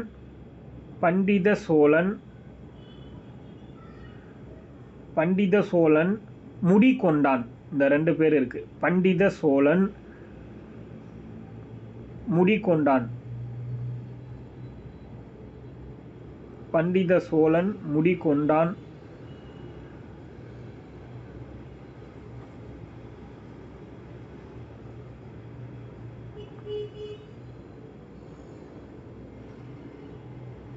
பண்டித சோழன் முடிகொண்டான், அதுதான் அவருடைய டைட்டில், சிறப்பு பெயர்கள். ஓகே, இவங்களுக்கு அப்புறம் ஒரு 4 பேர் ஆட்சிக்கு வராங்க. இவங்கெல்லாம் வந்து திறமையற்றவர்களாக இருந்தாங்க, இவங்களால வந்து ரூல் பண்ண முடியல. அதனால இவங்களை நம்ம வந்து டீட்டெயிலாக படிக்கணும்னு அவசியம் கிடையாது. அடுத்து வந்தவர் யாருன்னா, அதாவது ராஜேந்திரா இருக்கார் இல்லையா, முதலாம் ராஜேந்திரன். அவருக்கு அப்புறம் ராஜாத்தி ராஜான்னு ஒருத்தர் வராரு, 1044 1052 வரையும் இருப்பார். அவருக்கு அப்புறம் ராஜாத்தி ராஜாக்கு அப்புறம் கமெண்ட்ல இருக்கு பாருங்க, ராஜேந்திரா 2ன்னு ஒருத்தர் வராரு. இரண்டாம் ராஜேந்திரன், ராஜேந்திரா 2. அடுத்து வீர ராஜேந்திரன் ஒருத்தர் வராரு, வீர ராஜேந்திரன், வீர ராஜேந்திரன் ஒருத்தர் வராரு. அதுக்கு அடுத்து ஆதி ராஜேந்திரான்னு ஒருத்தர் வராரு. இந்த 4 பேருமே திறமை இல்லாத இருந்ததுனால என்ன பண்ணிட்டாங்க அப்படின்னா, இவங்களை பற்றி நமக்கான இன்ஃபர்மேஷன் எங்கேயுமே கொடுக்கல. இந்த 4 பேர் இருந்தாங்க அப்படிங்கிறது மட்டும்தான் கொடுக்குறாங்க. பட் இதுக்கப்புறம் இருந்தவர் அவங்களோட பொண்ணை என்ன பண்ணியிருப்பாங்க அப்படின்னா, சாளுக்கிய வம்சத்தில் கல்யாணம் பண்ணி கொடுத்துருப்பாங்க. ஓகேங்களா, சாளுக்கிய வம்சத்தில் வந்து கல்யாணம் பண்ணி கொடுத்த உடனே சாளுக்கிய சோழ வம்சத்தோட ஆட்சி வந்து தொடங்குது. அதுக்கப்புறம் இவங்களுக்கு அப்புறம்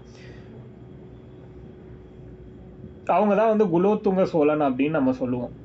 ஸோ இப்போது இந்த முதலாம் ராஜேந்திரன் இருக்கார் இல்லையா, ராஜேந்திர சோழா, இவரோட அந்த விஜயாலயன் வழியில் வந்த சோழர்களோட ஆட்சி வந்து முடியுது. மொத்தமாக விஜயாலய சோழனுடைய வழியில் வந்த அவங்களுடைய பிள்ளைகளோட ஆட்சி முடியுது. இப்போ வந்து சாளுக்கியா கூட மிங்கிள் ஆனதுக்கப்புறம் வர்ற ஆட்சி தான் நம்ம அடுத்தது பார்க்குறோம்.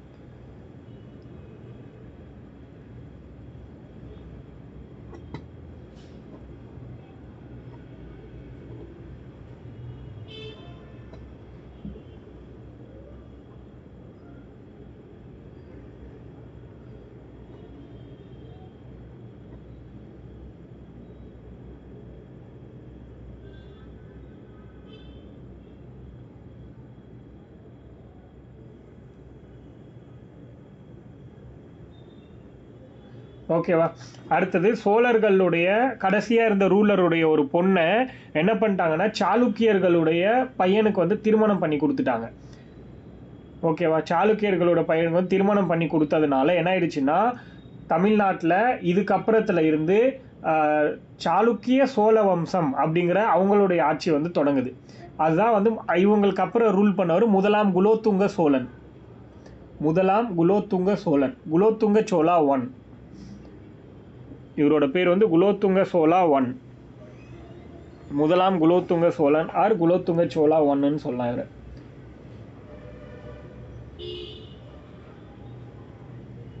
1120 1170 வரைக்கும் ஆட்சி பண்றாரு. இவர் 1120 1170 வரைக்கும்.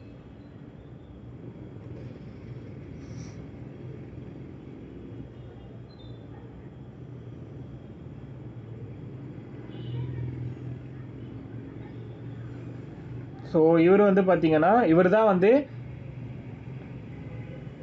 1071, ஆக்சுவலி இவர் எக்ஸாக்டாக சொல்லணும்னா 1120 1170 வரைக்கும்னு வச்சுக்கோங்க. 1120 1170 வரைக்கும், 1120 1170 வரைக்கும்.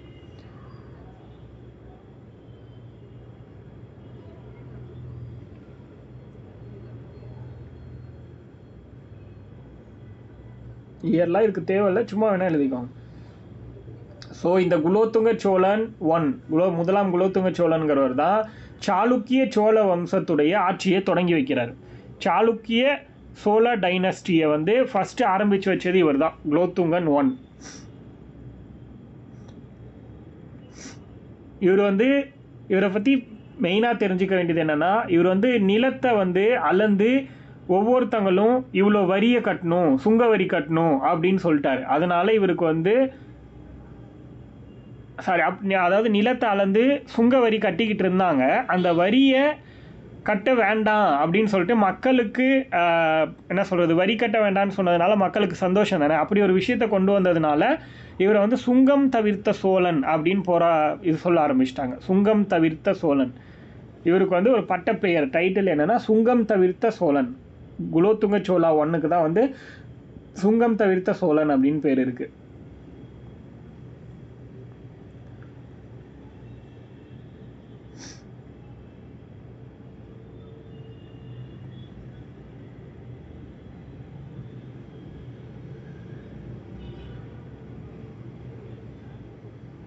ஆக்சுவலி இவர் முதலாம் குலோத்துங்க சோழன் அப்படிங்கிறது மட்டும் கிடையாது. இவர் இன்னொரு பேர், சாளுக்கிய வம்சத்தில் இவருக்கு என்ன பேர் அப்படின்னா ராஜேந்திர சாளுக்கியன் அப்படின்னு ஒன்று இருக்குது. முதலாம் குலோத்துங்க சோழன்னு சொல்கிறோம், இன்னொரு பெயர் ராஜேந்திர சாளுக்கியன் அப்படின்னு ஒரு பேரும் இவருக்கு இருக்குது. ஓகேவா? இவரை பற்றி நீங்கள் எழுத வேண்டியதில் முக்கியமாக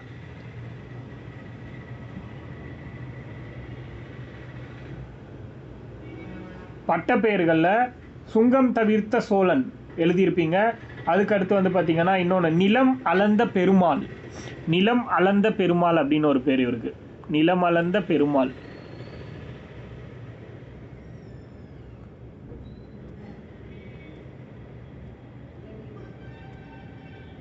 நிலம் அளந்த பெருமாள் கமெண்ட்ல இருக்கு பாருங்க.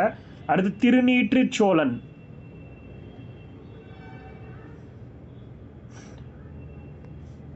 திருநீற்று சோழன்.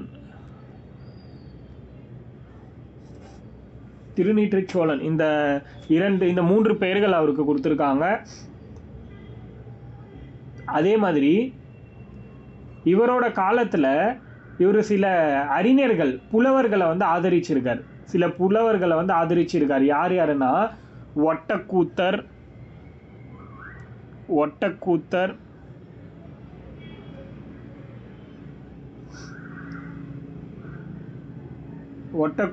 சேக்கிலார், கம்பர்,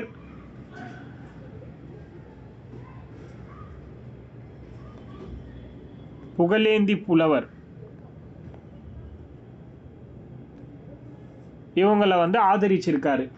அதையும் தெரிஞ்சுக்கோங்க.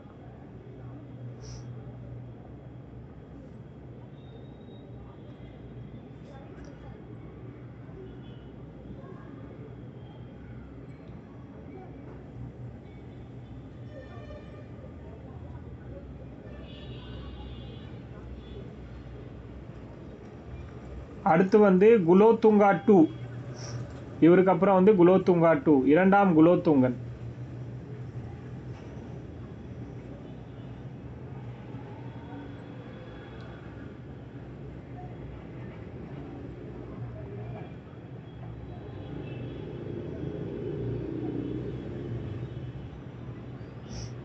இரண்டாம் குலோத்துங்கன் அப்படிங்கிறவர் வராரு. அதுக்கு அடுத்து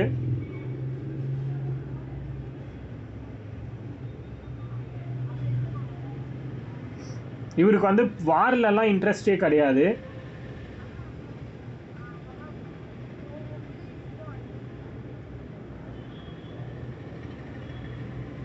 இந்த குலோத்துங்கா 2க்கு முன்னாடியே வந்து இன்னொருத்தர் இருந்திருக்காரு, விக்ரம சோழா அப்படின்னு இருந்திருக்கா. அதெல்லாம் வேண்டாம். அடுத்து ராஜேந்திரா 3.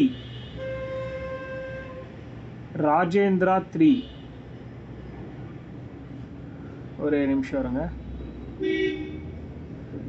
3ஆம் குலோத்துங்க சோழன் எழுதிக்கோங்க. அடுத்தது கடைசியா 3ஆம் குலோத்துங்க சோழன்.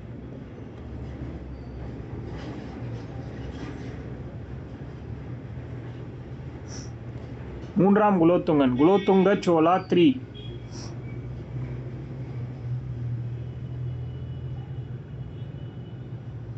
இவருக்கு வந்து கிருமி கண்ட சோழன் அப்படின்னு ஒரு பேர் இருக்கு. குலோத்துங்க சோழா 3க்கு வந்து கிருமி கண்ட சோழன் அப்படின்னு ஒரு பேர் இருக்கு. டைட்டில், பட்டப்பெயர்.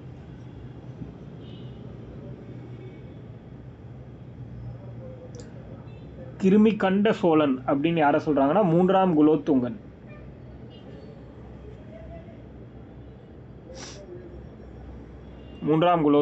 தான் வந்து கிருமி கண்ட சோழன்னு சொல்றோம்.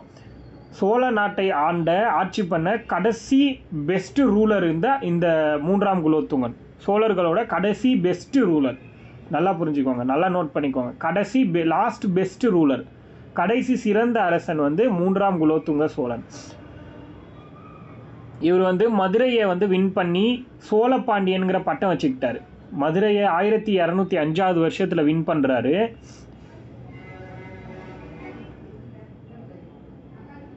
ஆயிரத்தி 1205 வருஷம் மதுரையை வின் பண்ணிட்டு சோழ பாண்டியன்கிற பட்டத்தை தனக்கு தானே வச்சுக்கிறார்.